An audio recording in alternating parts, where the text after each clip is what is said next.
If it's Tuesday, President Biden rebukes former President Trump and calls on the House to take action as Speaker Mike Johnson vows to jam the Senate after an overnight mad dash to pass emergency funding for Ukraine and other U.S. allies. Plus, voters head to the polls in the special election to replace disgraced New York Congressman George Santos. It's a bellwether contest that could give both parties major clues about the fight for control of Congress and the White House. And former President Trump wants his daughter-in-law to help lead the Republican National Committee in a new push to transform the party in his image, with primary rival Nikki Haley ramping up her attacks and time running out.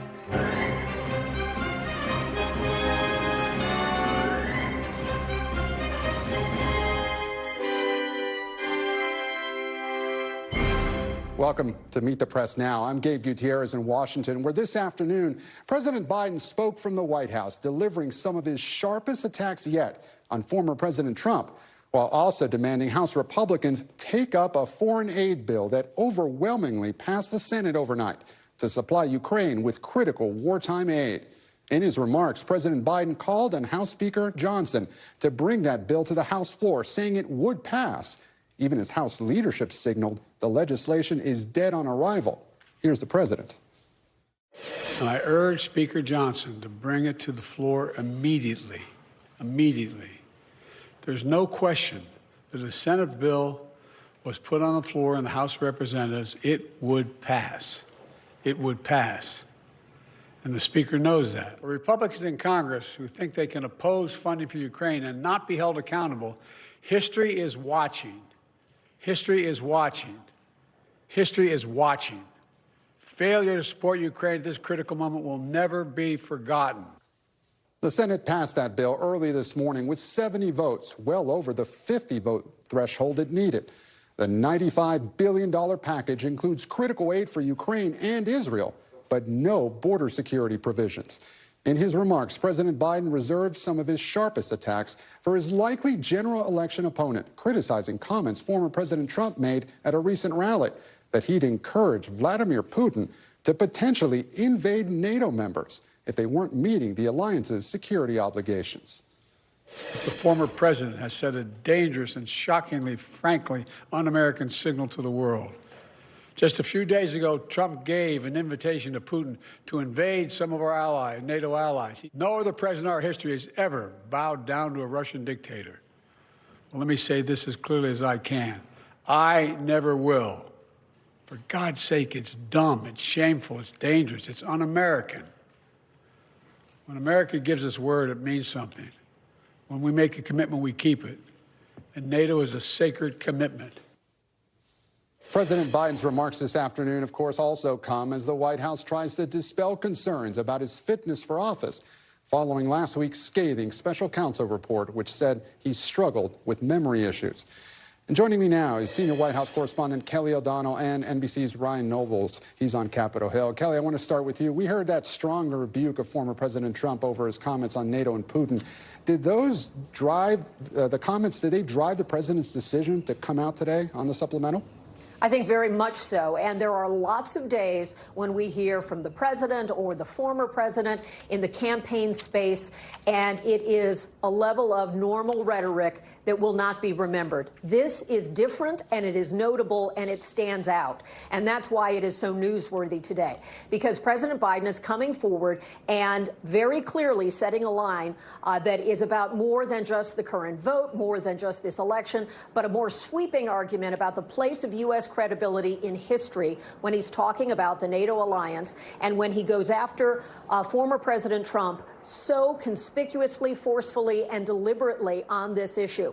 It really sets today's remarks apart from a lot of the other things we see day in, day out here in Washington, Gabe, as you know it. And certainly the president is trying to accomplish getting that funding, as he outlined, that it is important for those members, especially in the House Republican conference, not to bow to the electoral wishes of Donald Trump, but to take a more serious, sober, and big picture view on this vote. But the direct attack of President Joe Biden against his predecessor in ways that we would rarely, if ever, ever discuss, that no president would use that language, that it's dumb, that it's un-American. It's easy to be numbed by all of this in the day in, day out of sort of crazy rhetoric that happens in the political space. This is distinctly different. The president made these remarks from the state dining room in the White House, not caught up in the fervor of a campaign event.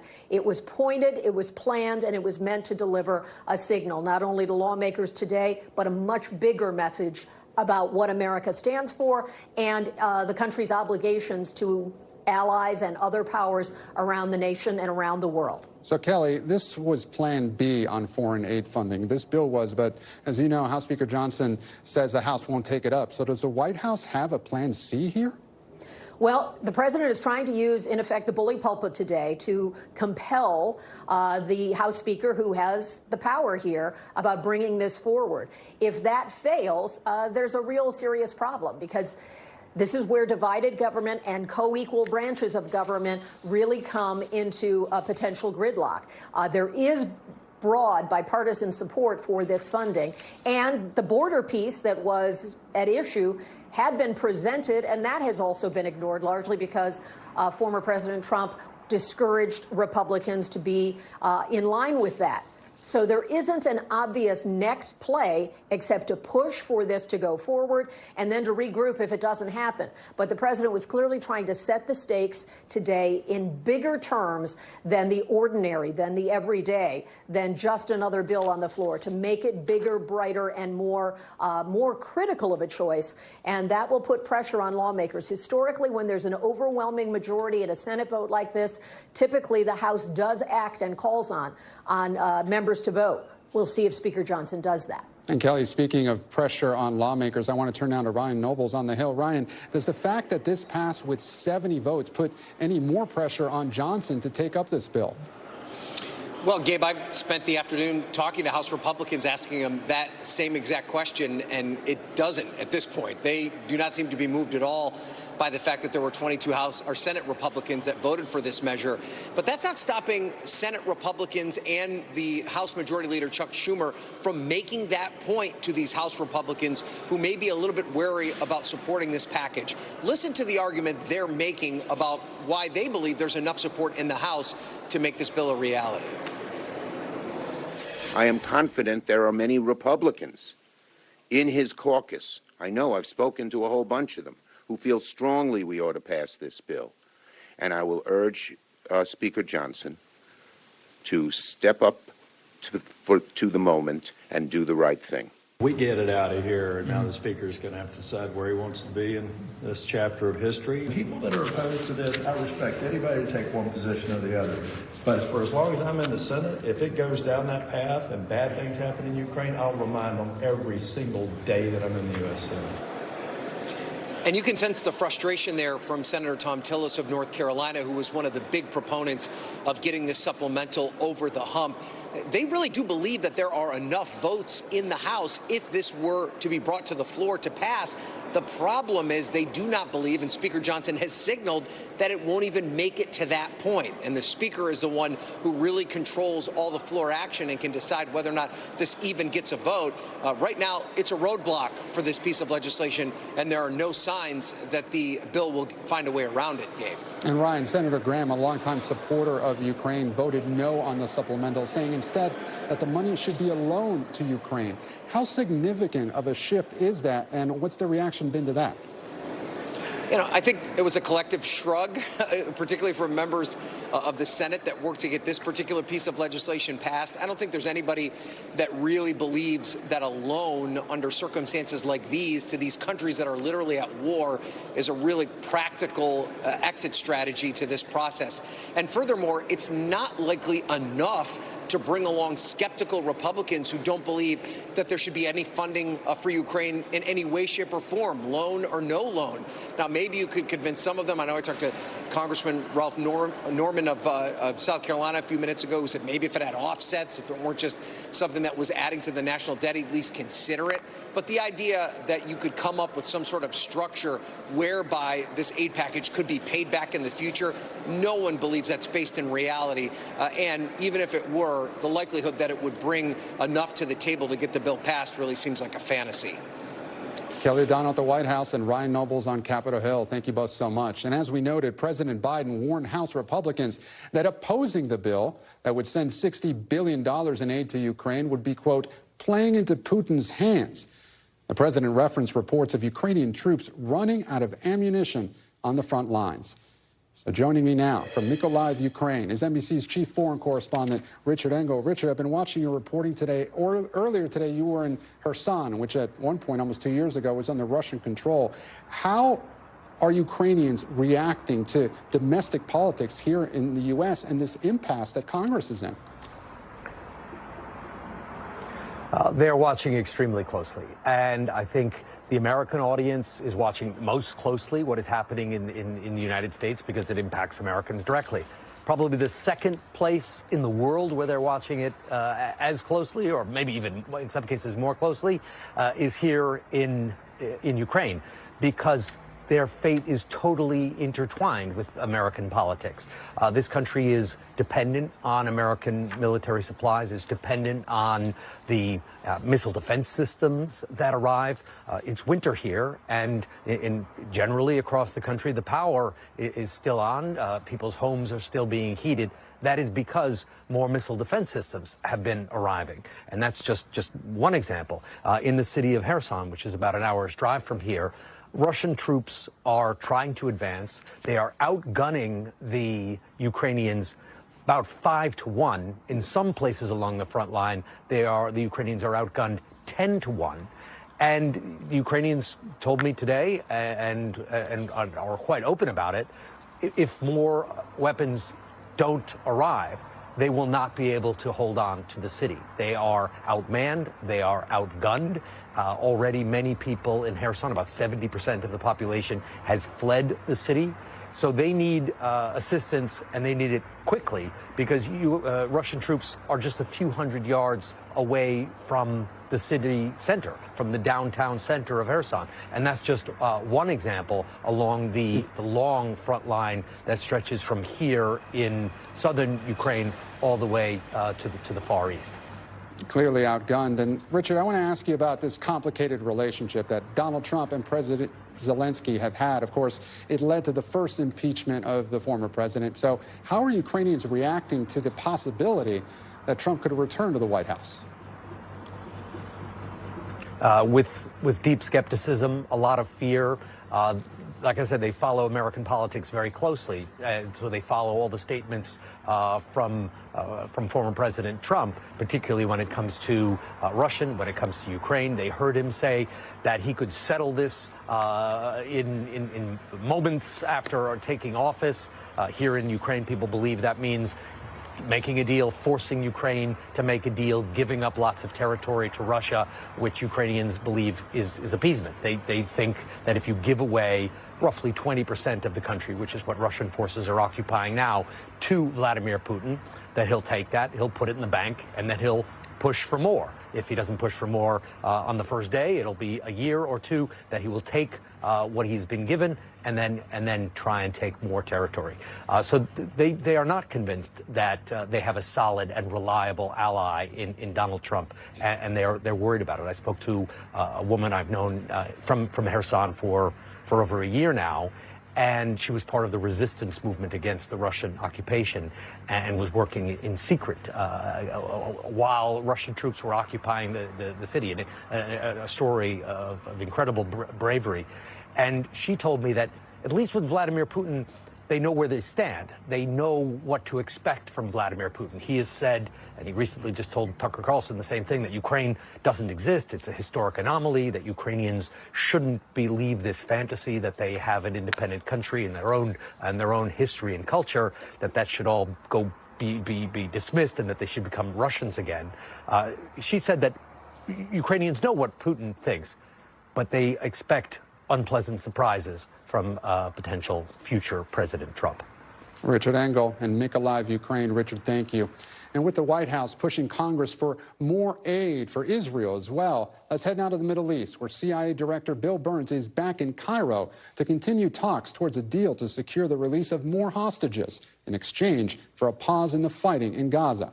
And joining me now is Raf Sanchez in Tel Aviv. And Raf, what level of confidence do Israeli officials have that a deal can be reached to release those hostages? So, Gabe, I spoke to a senior Israeli official earlier this morning. They are saying there is not a lot of optimism on their side about these talks going on in Cairo. You'll remember 2 weeks ago, CIA Director Bill Burns was in Paris meeting in a similar format with officials from Egypt, Qatar, and Israel, and they hammered out a broad framework of a deal which would pause the fighting temporarily. It would lead to the release of some of these hostages. And then when they submitted that proposal to Hamas took about a week to study it. And last week, when Secretary of State Antony Blinken was here in the Middle East, Hamas came back with their counteroffer. And according to this Israeli official, it basically was completely divorced from what was agreed in Paris. This Israeli official saying Hamas basically just wrote their own proposal. So he is saying there are still major gaps.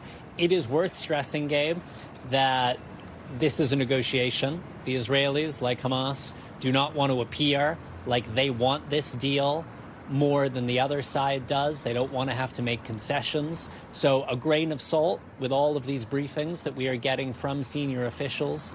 But the level of optimism from the Israeli government, at least what they're telling us, is not high for a breakthrough in Cairo today.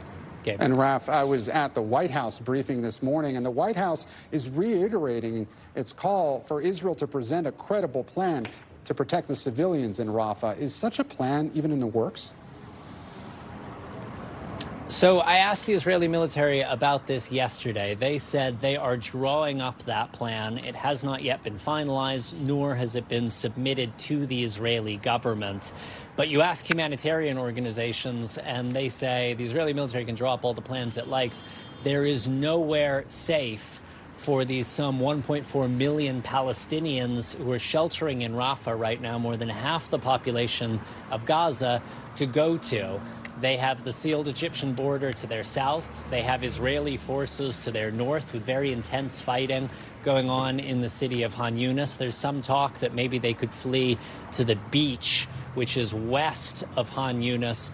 But UN, other humanitarian organizations are saying there is simply no shelter there. You cannot ask 1 million people to sit on a windy beach for an indefinite period of time. There's also a lot of concern, Gabe, that any Israeli attack on Rafah will disrupt the flow of humanitarian aid through the Rafah border crossing, which, of course, has been the absolute lifeline for the 2 million Palestinian civilians in Gaza.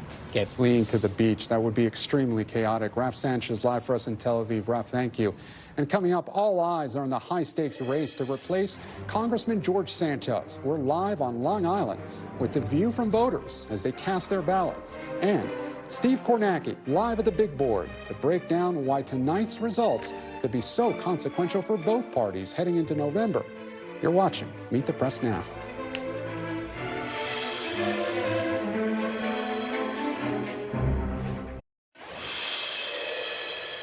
Welcome back. As we like to say around here, if it's Tuesday, someone somewhere is voting. And right now, that somewhere is on Long Island, where Democrat Tom Suozzi and Republican Mazi Phillips are on the ballot in a special election that will have significant implications for the current Congress and could offer major insights into each party's messaging strategy heading into this November's general election. At stake, New York's 3rd congressional district, a seat held by George Santos until he was expelled from Congress in December.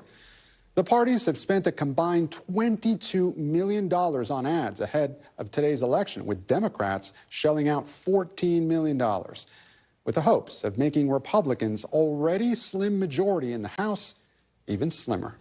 And the issues that have shaped this race will likely be the same issues that shape races across the country this November. Republicans are hammering Suozzi on immigration, accusing him of rolling out the red carpet for undocumented immigrants, while Democrats have portrayed Phillips as an extremist and elevated the issues of abortion and guns. For more now, I'm joined by NBC News senior national political reporter Saiho Kapoor on Long Island. Also with me at the big board is NBC News national political correspondent Steve Kornacki. And Sahil, I want to start with you. You gave us a preview yesterday of this race. How's it shaping up this election day? And I notice you're indoors. It was snowing a lot on Long Island earlier today. Has that affected turnout at all? Well, Gabe, there's certainly a fear within both parties and a real anxiety about turnout diminishing as a result of the snowstorm. How exactly that materializes remains to be seen. Whether one party or the other faces more diminished turnout also remains to be seen. This race is between Tom Suozzi, the Democratic nominee who's a former congressman in this very district, represented it for 6 years before he left to run a failed bid for governor in 2022, the same year George Santos was elected. He used to be the mayor of Glen Cove. He's got deep roots in this area. The Republican nominee is Mazi Phillips. She's a Nassau County legislator for just the last 2 years, relatively new to politics. Her life story has taken her from Ethiopia, where she was born, to Israel, and eventually to the United States just under 2 decades ago. That's the battle line in this race right now. It's these two candidates, and it's still all to play for. The snowstorm has slowed down in the last couple of hours, and just anecdotally, I've seen this polling location in Syosset pick up in terms of voters coming in. And Sahil, we've been talking about how this could impact Congress and the razor-thin majority for Republicans there. What do you think? I mean, how critical is this race for the House? Yeah, it's very important. Currently, Republicans have a tiny majority, 219 votes to Democrats' 212 votes. That's paper thin. Just last week, we saw they tried to impeach DHS Secretary Alejandro Mayorkas, and it came down to 1 vote. If the Republicans had this vote in this seat, that historic, spectacular failure would have ended up being an unusual success in terms of impeaching a cabinet member for the first time in 150 years. So what's thinner than paper thin? Speaker Mike Johnson would not like to find out, which is why Republicans are so eager to hold on here. I believe we have a cut of some voters in terms of their issues that they talked about were most important. Let's play that.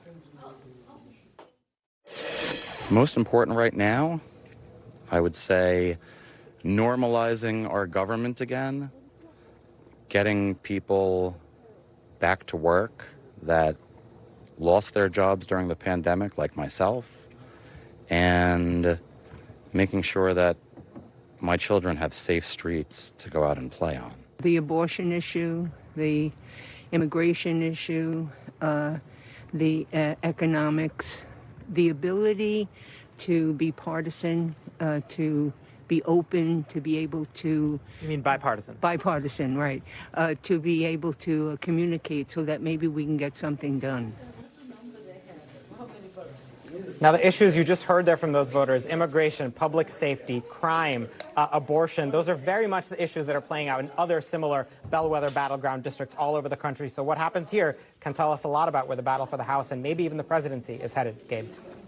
Sahil Kapoor, live for us on Long Island. Sahil, thank you. I want to turn now to Steve Kornacki at the big board. And Steve, I know you live for this stuff, so give us a rundown of how to watch tonight's returns. It's going to be interesting here. This 3rd congressional district, this is a suburban district, and it actually takes in more than 80%. I will say about 80% of the vote is going to come from one county, and that is where Sahil just was, Nassau County, Long Island, quintessential suburb, commuters, higher incomes, housing developments, all of this. About 80% of the vote's going to come out of Nassau County, and the rest, about 20%. This is actually a part of New York City here, a part of the borough of Queens, but it's sort of far edges, the far eastern edges of Queens, and it really is kind of in a lot of this more suburban in character, even in the New York City portion of this district. What's significant about the 3rd congressional district of New York is there are fewer than 20 districts in the country that did this.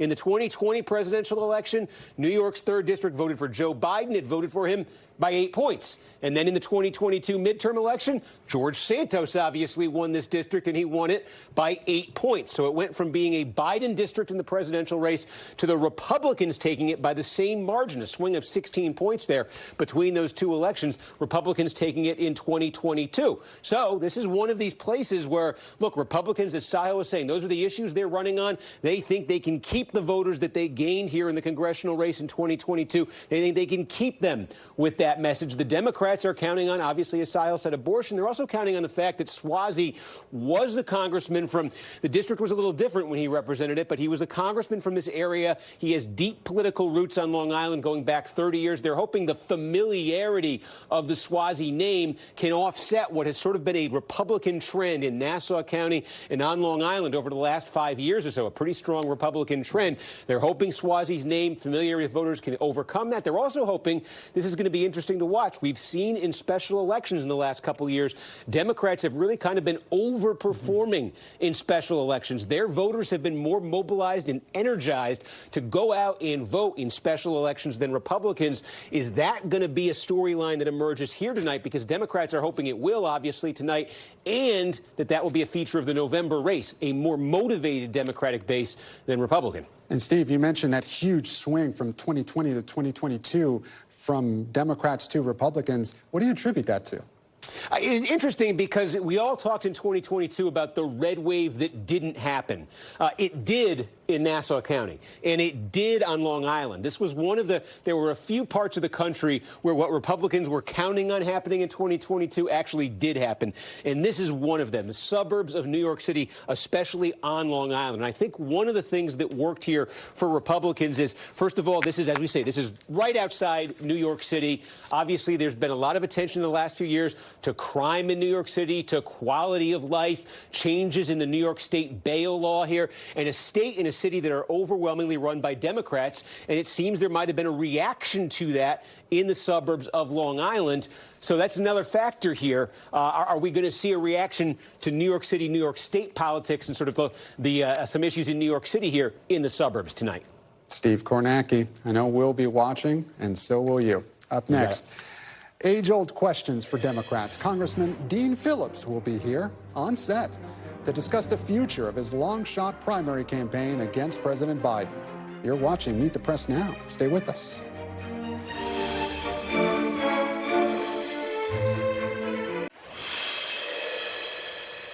And welcome back. Most Democrats have been rushing to defend President Biden's fitness for office after that scathing special counsel report.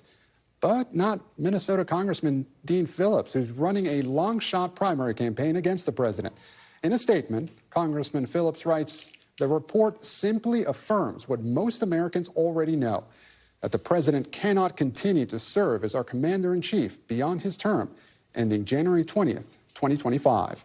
It comes as Phillips has struggled to win over Democratic primary voters in the early contests, most recently in South Carolina, where he placed a distant third behind President Biden and Marianne Williamson, who dropped out of the race last week. And joining me now, here on set, is Minnesota Congressman and Democratic presidential candidate Dean Phillips. Congressman, thank you so much for joining us here on Meet the Press Now. Congressman, with all due respect, why are you still in this race? Yeah, because someone had to do it, Gabe. That's what this is all about. I'm a realist. I know my party has not celebrated this, if anything, just the opposite. That does not make it an unworthy pursuit. And as evidenced by the fact that 70% of our country wants neither Donald Trump nor Joe Biden, 86% of the country believes our president is too old to serve another term. And I want to make it clear, I love the president. I campaigned for him. He's been in my home. I supported his work.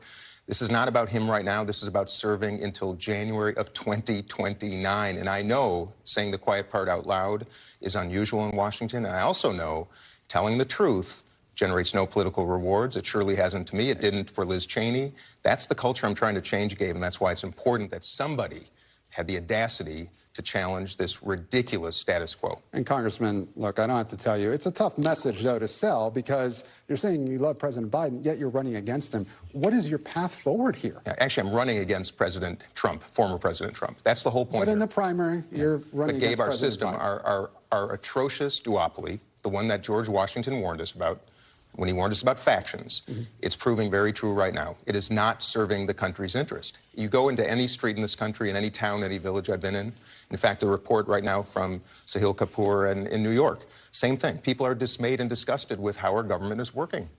They know that nobody in Washington is listening to them. They also know that both parties are not elevating people that people want to vote for. And the worst part about it is we have a crisis of participation where Americans are not coming out and voting in primaries. They haven't come out. Low percentage. Oh no, but that's, like I said, I'm not a fool to not recognize that the Democratic Party is not thrilled by me right now. But that's not what this is about. So why not run as a third party? Why run as a Democrat? Because I'm trying to help my own party. I'm trying to wake it up.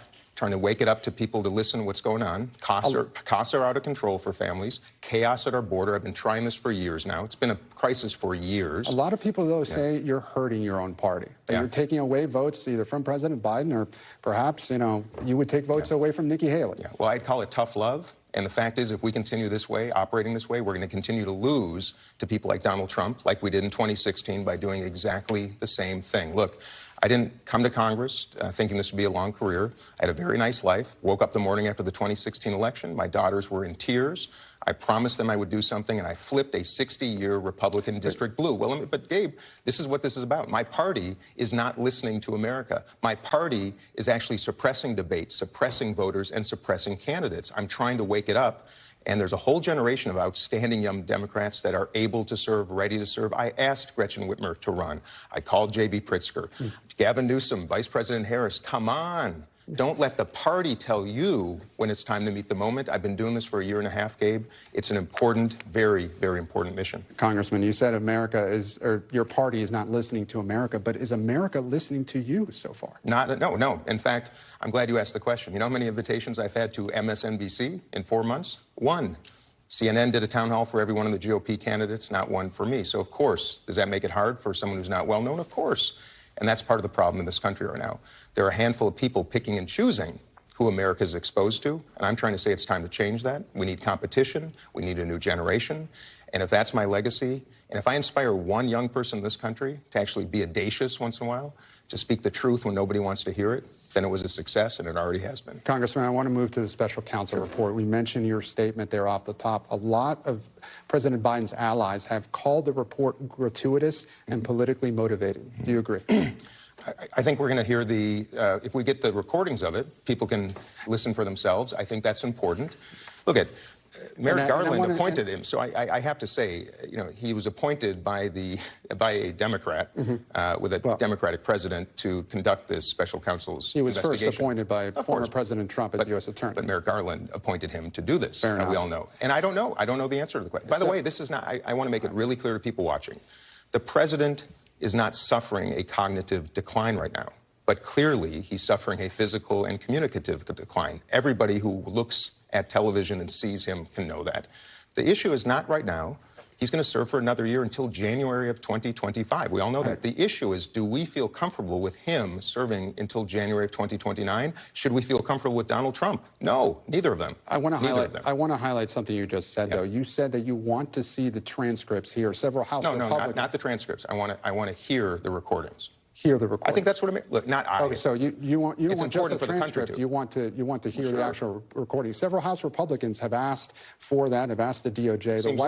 The White House has not said one way or the other. They talk about there may be classified information in these recordings, but you say for sure that it should all be released. Gabe, we live in the United States of America. Why is transparency such a problem right now? Why is the president not debating? Why is he not answering questions? Why is he not doing press conferences? Why didn't he do the Super Bowl interview? Why is he not in front of voters unscripted? Yes, release the recording. Let Americans at least become confident. All I'm asking is that we not lose to Donald Trump, Gabe. That's all I'm asking. And my party right now is the facilitator of bringing Donald Trump back to the White House. That's my contention. And frankly, most Democrats know that, other than the ones that are protecting their own interests. And Congressman, since our time is short, I want to move to your day job on Capitol Hill. The Senate, as we've been reporting, just passed that supplemental. It now heads to the House. Speaker Mike Johnson signaling that he probably won't bring it to the floor. Do you support this supplemental as it stands? Now that it has the humanitarian aid in it, and also Ukraine and Taiwan, yes, I do. But there's truth that we should absolutely be addressing the crisis at our border. It's a human crisis, it's a national security crisis, now a constitutional crisis. The fact that our Congress has not addressed that since I've been in Congress for 5 years is atrocious. And quickly, are you aware of any efforts to force a floor vote? There's a likelihood of a discharge petition, but that takes some time. Likelihood? I'd say that's being discussed right now. I'd imagine Leader Jeffries, I know it's on his mind. At the end of the day, at least given an up or down vote, that's the job of the Speaker of the House. It's not the Speaker of the Republican Party. It's the Speaker of the United States House of Representatives. And right now, the world is laughing at us. Congressman Dean Phillips, thanks so much for joining us here on Meet the Press Now. We really appreciate it. Thank you. And after the break, Nikki Haley fires back at frontrunner Donald Trump as the former president takes aim at her active duty husband. We'll have the latest from the campaign trail. You're watching Meet the Press Now. Stay with us.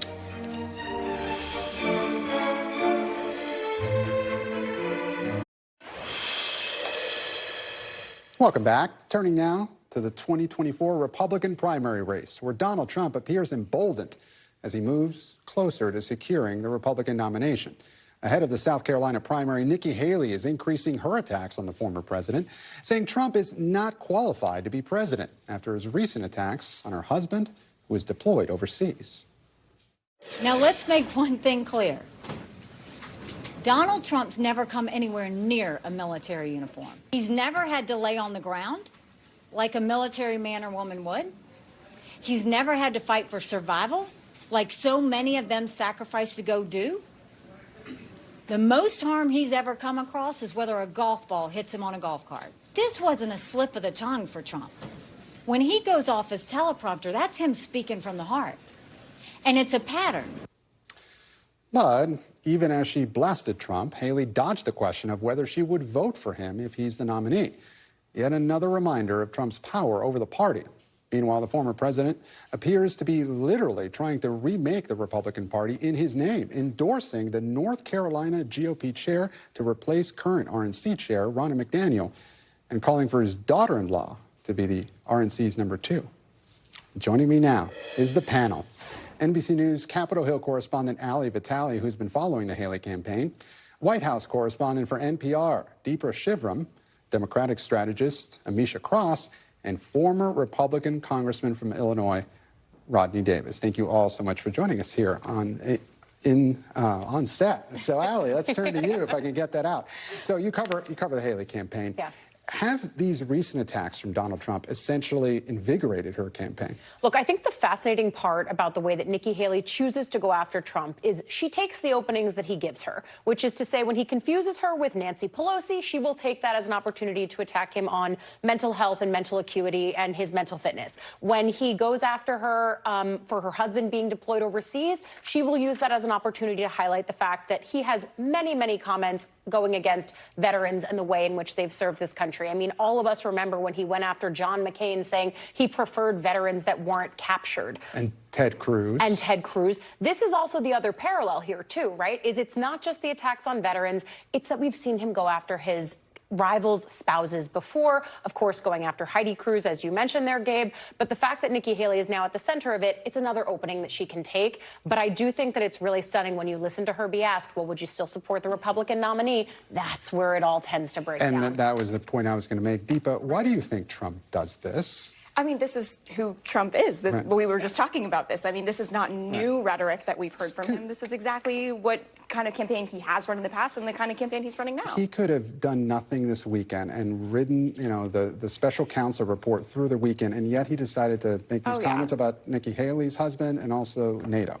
Right. And you know what? This is the kind of stuff from Trump that we hear from him that makes his base excited. They want to hear this kind of flagrant rhetoric from him. They want to hear him going after his opponents. And when I go out on the trail, I hear from voters, this is what I like about him. I want him to say these things. I want him to go after his opponents this way, even though he's so far ahead of Nikki Haley, even though we already kind of know what's going to happen in 2 weeks in South Carolina. They still want him to speak like this, and he knows that. Congressman, Donald Trump is literally remaking the party in his name. Now he's endorsing his daughter-in-law to be co-chair. Is this party just getting Trumpier and Trumpier? And how far does it go? Well, the party clearly has gotten Trumpier and Trumpier since 2016. And that's one reason I'm not in Congress right now.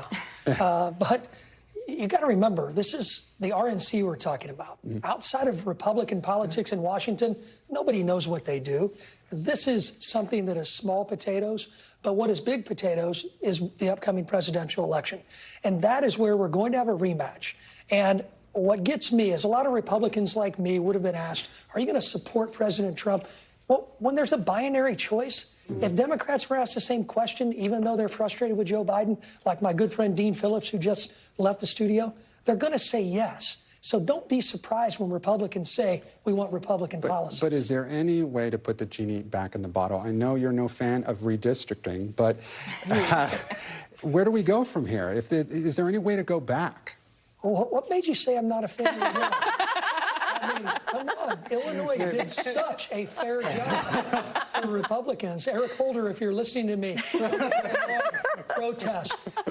But in all seriousness, the genie bottle in politics nothing ever goes back in.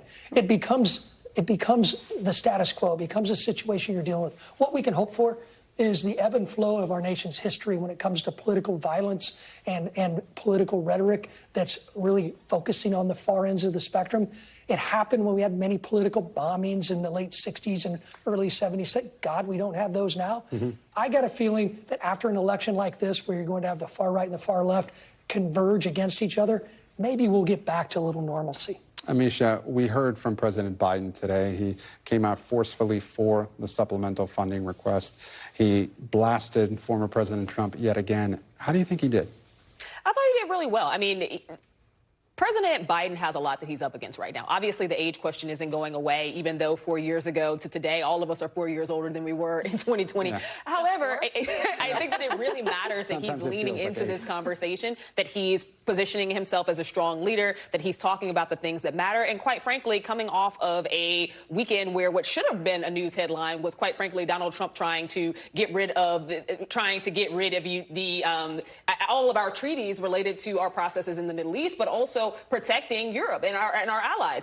That should have been something that people cared about more than the documents case. But now I think that the thing that he has to prove, quite frankly, is that he's with it. Obviously, people who work with him in D.C. get it. Hell, even certain Republicans get it. We heard from Mitt Romney. We heard from several other Senate members as well that he does. However, the frustration is on the campaign trail. The age question doesn't get away, so he's got to prove himself. And look, I don't know if you saw The Daily Show last night and Jon Stewart, and he made this point. Look, a lot of people behind the scenes are talking about how sharp President Biden is. And look, I've seen some of his speeches. He can be very sharp. But is it a messaging question? Jon Stewart was talking about, well, if he's so sharp behind the scenes, why doesn't somebody film that? So does his team need to do a better job of getting that message across? Well, we're seeing that happen. He just started a TikTok this past week. I don't even have a TikTok. He just did that. He's meeting with families. He's talking to individuals across. To win the Super Bowl. That's right. Exactly. I mean, the Taylor Swift fix is in. He needs to be in front of people, and I think that for Joe Biden, that is one of his top, gold stars. When he is meeting with people individually, he does an amazing job. Getting him to go to and having those conversations with folks on the ground in the battleground states, that's where he needs to be. And, Allie, I want to turn to you because you do cover Capitol Hill. I want to play something Speaker Johnson said this afternoon. Let's take a listen. You want to fund Ukraine. National security begins with border security. We have said that all along. That has been my comment since late October. It is my comment today. Allie, you cover the Hill. Where does this go from here? And do you think Speaker Johnson is going to budge in any form? This feels like a really bad game of who's on first, because first they put forward a supplemental that has no border in it, and Republicans say we need the border in it. Then they do a lot of cajoling and a lot of negotiating behind the scenes to put the border in, and they're like, no, it's not enough border, so we're not going to do it at all. Now they're here with a supplemental package that they all say they want in the first place, but it doesn't have the border in it because they said they didn't want the border in it. It's really confusing, and I think to the extent that our conversation here is a conversation about what happens in D.C. versus what happens in the minds of voters, this is something that could have really palpable impacts in the minds of voters, not just to the extent that they would see the impacts of border changes or the impacts of America's role on the world stage, but also just the idea that immigration is one of the key things that we all hear about when we're out on the campaign trail. Knowing that Washington could do something about it could be a real moment in the American electorate. And of course, that's why former President Trump is saying don't do anything about it. But I think that that's one of the key things here is when you look at Washington and just how feckless this House Republican majority has been. Many of your friends there, I'm sure they're tearing their hair out because that's what we do when we cover this building, because everything is always moving. The goalposts are never the same, and that's why you can never actually see success legislatively. And Allie, speaking of the immigration issue, Deepra, I want to bring you in. Just tonight, the House is getting ready to vote to impeach Alejandro Mayorkas, the DHS secretary, again. Where do you think this gets them? I mean, probably nowhere from what we've seen. And what it does get the White House, to your point about talking about, Republicans kind of running in circles here when it comes to this border bill, when it comes to, aid for Ukraine and also this impeachment process, it really does give the White House, and we've seen this game at the White House all the time, the president and his team, the ability to point to all of this madness and say, so what are we getting done here? And Congressman, I want to give you perhaps the final word. What do you make of this fight, this immigration fight? Does it make any sense what Republicans are trying to do? I understand why it may make political sense, but I want to get your take on it. Well, I've said this publicly for years. I think immigration is the new third rail of politics. Look, you want to talk about feckless. The Democrats, when President Obama was in the White House, they had 60-vote majority. They had an overwhelming majority in the House of Representatives. The Obama administration and Democrats wanted to use immigration in the 2012 election. They didn't anticipate losing the House in 2010 as badly as they did. This is a bipartisan failure. Look, we had opportunities when Republicans controlled the House, the Senate, and the White House, and we couldn't get out of our way. And the then feckless Democrats did nothing to help us pass those bills. I take your point. It's been a bipartisan failure for many decades. But right now, is it a bipartisan failure or is it a Republican failure? Well, it's a huge bipartisan failure. Look, if there's any issue when it comes to executive orders being ruled by the Supreme Court to be valid, a la Obama-era DACA, it's immigration. The Biden administration, through executive actions, could do something. If Republicans actually came to their senses and passed an immigration package, a border security package, you know who they'd be saving? Joe Biden from himself and his fellow Democrats. But you just said if they came to their senses and passed it, shouldn't they pass it? And therefore, it's a Republican failure at this point. No, it's a failure, too, if it's not being addressed in a legislative way in split government, which you can always understand that there could be a chance that they're not going to come to an agreement. The Biden administration, with a stroke of a pen, through executive actions, can fix this problem. A leading Republican helped author this. What do you mean? Also, Republican governors have been asking for this for quite some time, particularly in Texas. They have been, but does it take legislative action to fix some of the executive actions that the Biden administration implemented immediately upon becoming president? Why doesn't he re-implement the Trump remain in Mexico policy? Why doesn't he re-implement some of the executive actions that he and his administration took away? He can do it. Rodney and Ameshia, look, we could have this debate for quite some time, but thank you all for joining me here on the panel. Ali and Deepa, thank you so much. And still to come, election year inflation in America remains stubbornly high. And we'll dig into more key takeaways from today's report and what it could mean for interest rates, the economy, and the prices you pay. You're watching Meet the Press Now.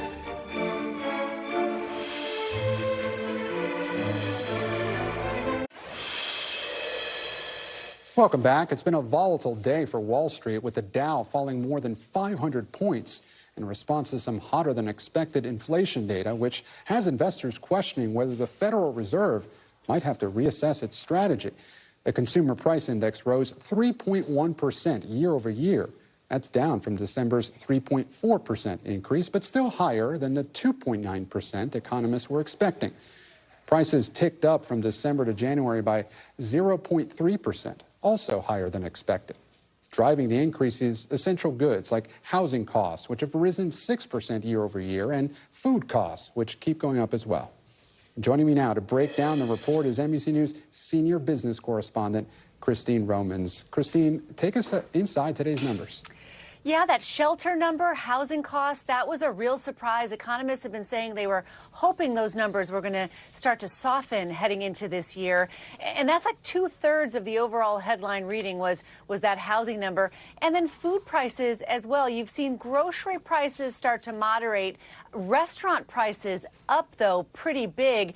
And that's just still continuing this trend of inflation that has caused the American public to have just such a sour mood overall about the state of things. I mean, Gabe, grocery prices over the past 4 years are up 25%. So even if grocery prices just go up a little bit, I mean, that's on top of 3-4 years of price gains. So that's just another stubborn number here. Yeah, no kidding. 25% is a huge number, even if inflation is cooling somewhat. Christine, I want to ask you, how might the Federal Reserve respond to this report?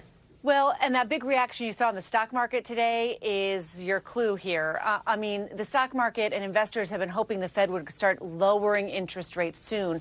But you have an overall strong economy and inflation that is still well above the Fed's 2% target. So the thinking here is the Fed's not going to be in any rush to lower borrowing costs. And of course, that affects all of us. Credit card interest rates are at record highs. Mortgages are back above 7%. Companies, it's expensive for companies to borrow money. So all of this sort of feeds into the economic outlook for the year. I think a Fed rate cut is out for March, maybe later in the summer. Christine Romans, thank you Great so to see much. you. Good to see you. And I'm Gabe Gutierrez. I'm back here tomorrow with more Meet the Press Now. The news continues with Hallie Jackson right now. Thanks for watching. Stay updated about breaking news and top stories on the NBC News app or follow us on social media.